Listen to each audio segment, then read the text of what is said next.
प्रसाद के रूप में 1000 गुना प्रसाद वापिस दे दिया कृष्ण जी को। इसका मतलब सुन लो सब लोग, 1 बीघा में 1 किलो बाजरा किसान बखेरता है और 3 महीने में 10 बोरी काट के ले आता है। यह है गोवर्धन की महिमा। धरती में आप जितना अन्न डालते हो उससे 100 गुना अन्न धरती माता आपको वापस देती है।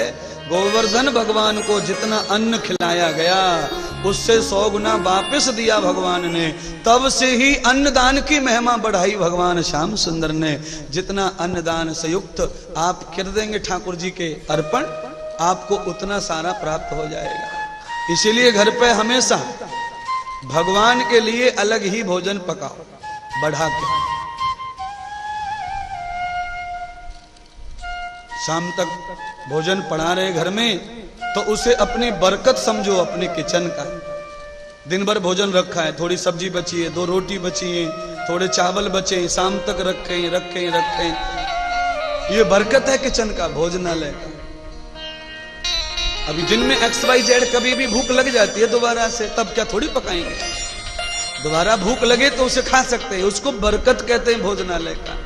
इसीलिए भगवान के नाम से थोड़ा बढ़ा के रोज पकाएं। और शाम का जो भोजन है, सुबह जो बना शाम तक जो रखा है, वो भोजन बासा नहीं होता। भोजन बासा होता है सूर्य अस्त होने के बाद। जब तक सूरज है तब तक भोजन बासा नहीं होता। सूरज से भोजन हमेशा ताजा रहता है।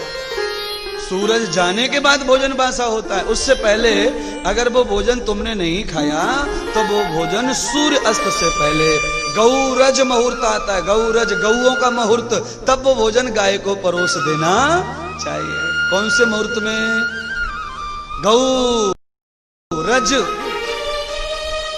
जब गाय गलियों से गुजरती हुई जाती है अपने बच्चों के पास, तब अपने भोजन को लेके खड़े रहो, बाहर हो, खिला दो।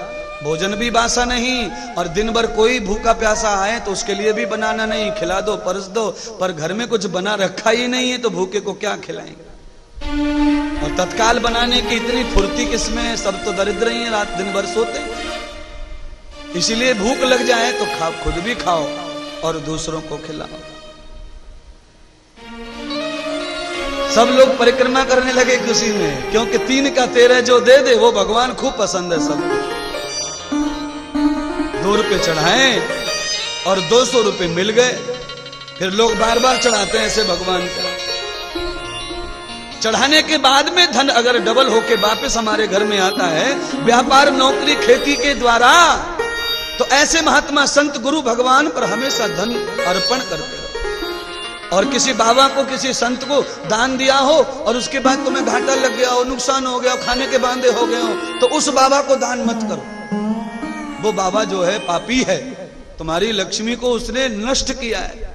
इसीलिए तुम्हारी लक्ष्मी को जो भोग कर ले, तुम्हारी लक्ष्मी को जो सजा दे, बढ़ा दे, ऐसे महात्मा संतों को नित्य दान करो महाराज। उपंगृतम तदम दानम व्यापम सत्यम प्रवर्धिता। और जिस महात्मा को गुटखा, तमाकू, बीड़ी, सिगरेट, मांस, मटन, अंडा, जुआ, शराब और गांजा, भांग, इन चीजों की आदत नहीं है, वो महात्मा तुम्हारी लक्ष्मी को बरकत देगा, तंदुरुस्ती देगा, बल प्रदान करेगा।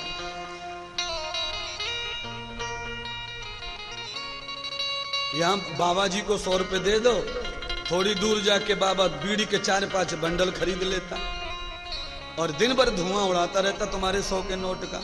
इसका मतलब है 100 का नोट आग में जा रहा है, जल रहा है। अब नोट जल रहा है तो बरकत कम होगी, यजमान को फल कम मिलेगा। इसलिए धन को बढ़ाना चाहिए महात्मा को। कैसे बढ़ता है धन? यजमान ने 5000 रुपए दान किए तो साधु को चाहिए कि उस 5000 रुपए को ऐसी जगह पर लगा दे कि 100 साल तक वो खत्म ना हो, तब तुम्हारा धन बढ़ेगा और यजमान को भी उसका फल मिलेगा महाराज। और अपने शौक शान में खर्च कर लो। दान को चेला चंगाड़ों का पैसा लेते रहो झूठ बोल के और अपने मजे लूटते रहो, तो तुम्हारा तो विनाश हो गई। साधु लोगों का तो मरण आएगा ही, साथ में चेले का भी मरण आएगा। इसीलिए शास्त्र कहता है कि दान खूब करो पर पात्र देख कर दान करो। कुपात्र को दान देने से बरकत होने वाली नहीं है। पात्र को दान करो। हैं फ्रिज में काजू कतली रख दो, 4, 5, 6 दिन खाते रहो।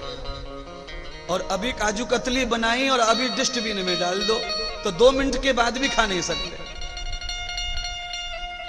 फ्रिज में रख दो, खूब खाओ 4 दिन, क्योंकि पात्र अच्छा है, उस पात्र में सुरक्षा है मिठाई की, खराब नहीं होगी। और डस्टबिन में डाल दिया, कचड़ेदान में डाल दिया, तो आप ही डाल के खा नहीं सकते। तो ये कुपात्र जो है ये डस्टबिन है, तुम्हारा धन इसमें चला गया तो ये खुद भी नहीं भोग सकते और तुमको भी फल मिलने वाला नहीं है। इसलिए पात्रम दानम ददात पुण्यम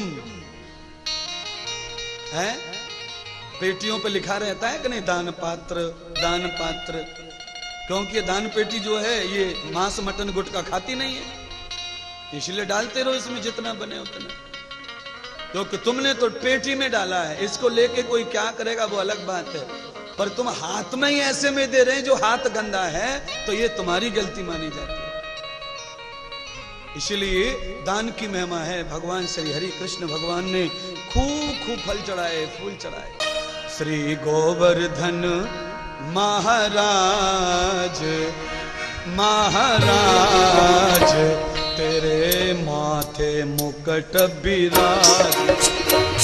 श्री गोवर्धन महाराज महाराज तेरे माथे मुकुट विराज, तेरे माथे मुकुट विराज रहो, तेरे माथे मुकुट विराज रहो। श्री गोवर्धन महाराज महाराज तेरे माथे मुकुट विराज रहो। श्री गोवर्धन महाराज महाराज